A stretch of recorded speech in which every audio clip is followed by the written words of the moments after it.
ఒక కులానికి, ఒక మతానికి, ఒక వర్గానికి, ఒక వ్యక్తికి, ఒక కుటుంబానికి సంబంధించిన వ్యక్తి కానే కాదు. నువ్వెవరివైనా ఈ దినమున ఏ పరిస్థితుల్లో ఉన్నా యేసయ్యా అని చిన్న ఒక ప్రార్థన చేసి చూడు, దేవుడు అద్భుతం చేయబోతూ ఉన్నాడు. యేసయ్య నాకు సంబంధించిన వ్యక్తి కాదు, నా కుటుంబానికి, నా కులానికి సంబంధించిన వ్యక్తి కాదని చెప్పేసి బాధపడుతూ యేసయ్యకు దూరంగా ఉంటూ ప్రార్థించకుండా ఎందుకు ప్రాణాల మీదకు తెచ్చుకుంటావు?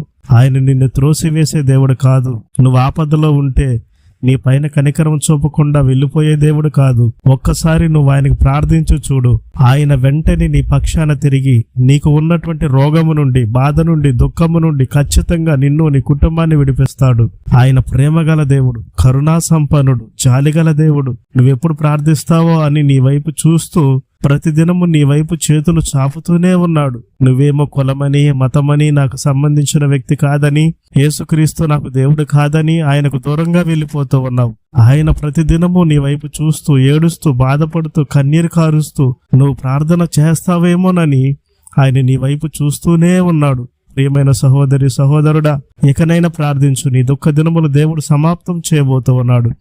నిన్ను దర్శించబోతూ ఉన్నాడు. నీకు స్వస్థతను, విడుదలను, నెమ్మదిని, రక్షణను అనుగ్రహించబోతూ ఉన్నాడు. నువ్వు ప్రార్థించిన వెంటనే ఆయన నీకు ఉత్తరమునివ్వబోతూ ఉన్నాడు. దేవుడు నిన్ను దీవించునుగాక.